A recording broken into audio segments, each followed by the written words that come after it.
Shri Gurave Namaha.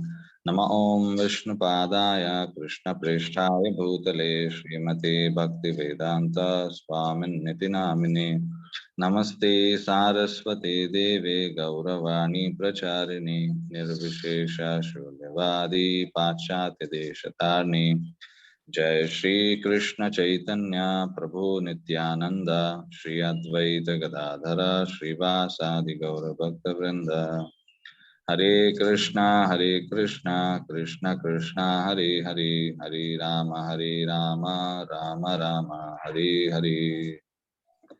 Hare Krishna devotees, welcome again for another class. So we will be reading from second chapter, 65th shloka. So you can look into your books. So the shloka goes like this. Prasade sarva dukkhanam Anir-asyopajáyate prasanna-chetaso hyashu buddhi paryavatishthate. Translation by His Divine Grace, A.C. Bhaktivedanta Swami Srila Prabhupada. For one thus satisfied in Krishna consciousness, the threefold miseries of material existence exist no longer. In such satisfied consciousness, one's intelligence is soon well established. So, in this shloka, if you see, there is no purport. For many shlokas, Prabhupada has not given purport. But let us try to understand what this shloka is. So, the first word, prasade, prasadaha. So, prasada means generally what we understand is what we get in the temple. In a small donna or sometimes in a small plate, what we get, food offered to the Lord, we eat. So that is what we think prasada is. Of course, it is prasada, but the actual Sanskrit meaning of prasada is mercy of the Lord. So we are receiving mercy of the Lord when we offer something to Him which is belonging to us. Actually, everything belongs to Him only, but still we are thinking something which is belonging to us, and we are going to offer. So that is the actual position of everybody. Okay, just a second. Is my video visible, Prabhu? Because I'm not able to see myself. Your video is not visible, Prabhu. Oh, okay. For some reason. Yeah. Now okay? Now it is fine, Prabhu.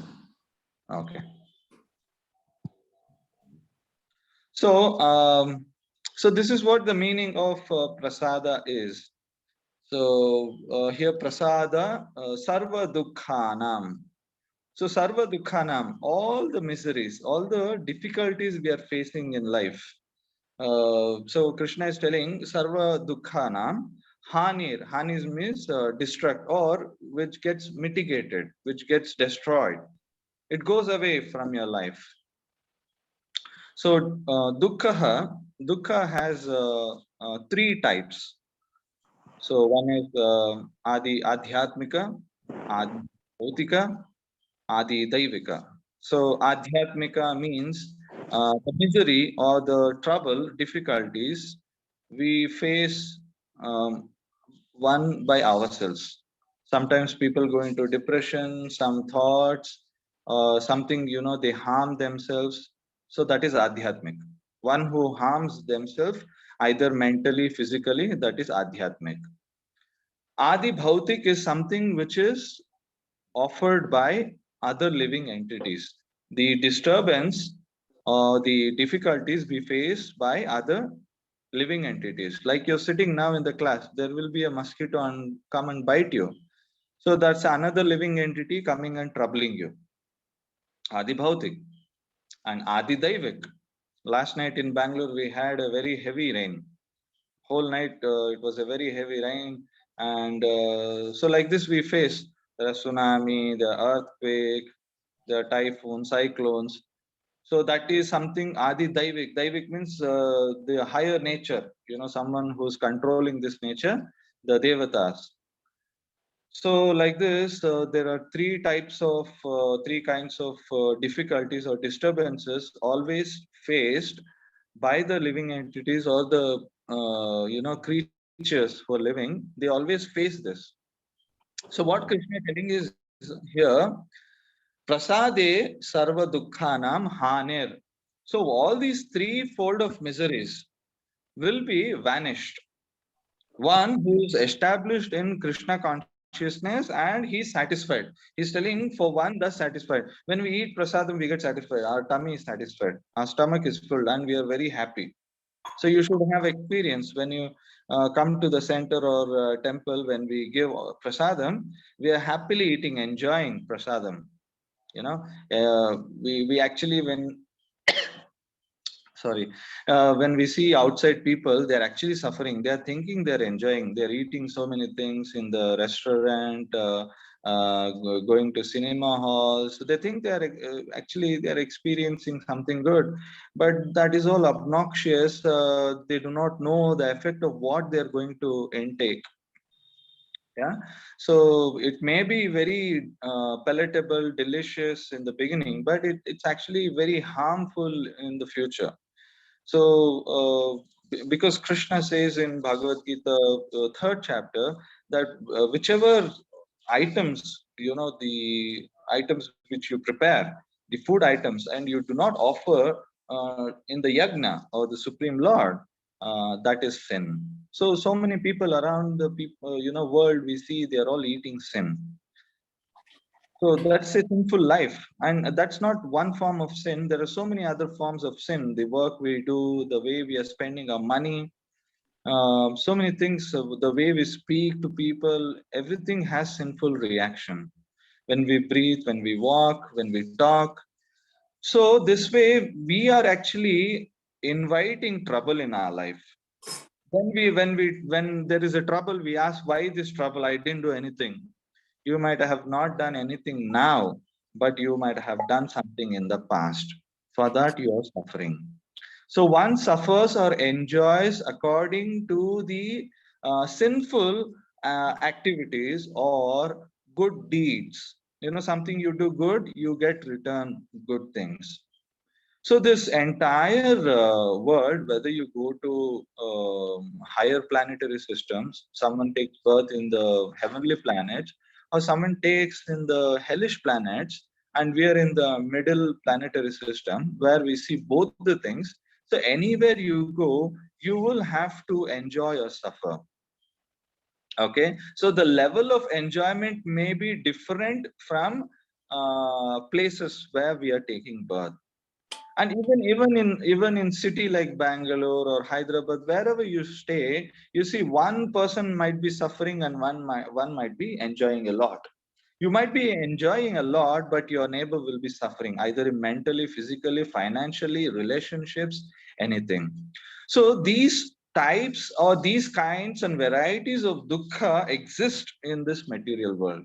Actually, this entire creation which is done, the material creation, that is actually the dukkha, dukkhalayam ashashvatam. One thing is temporary and it is full of dukkha. Krishna tells in Bhagavad Gita, in the future we will read that shloka, dukkhalayam ashashvatam. So this alayam means place. This place is full of misery. But people are thinking that there is some happiness in this and they are trying to seek happiness. Because the nature of the soul is to be pleasurable, seek pleasure, seek happiness. That is the actual nature of soul. Okay, but when you seek happiness where there is dukkha, you cannot get anything out of it. So you should understand this. So that is what the actual meaning of this shloka is. Now, because we are reading this shloka, that doesn't mean once you come to Krishna consciousness, you will not face mosquito bite or you will not see cyclone. No, you will see all these things. But the one person who is Krishna consciousness, he is able to tolerate these things. You see, people, something happens, they become very depressed, they go into depression, they're always in that emotional life. They're not at all happy. But a person satisfied in Krishna consciousness, he is able to tolerate these things. So the tolerance level increases in a devotee. So you should understand when you're advancing. So people ask, Swamiji or Prabhuji, we are doing so many things. We are chanting every day. We are reading. So are we? How do I know that I'm advancing? So when you advance, a person in Krishna consciousness, he reduces his sensual activities. What is sensual activities? He reduces his anger, lust, greed. He tolerates so many things. So the tolerance level increases.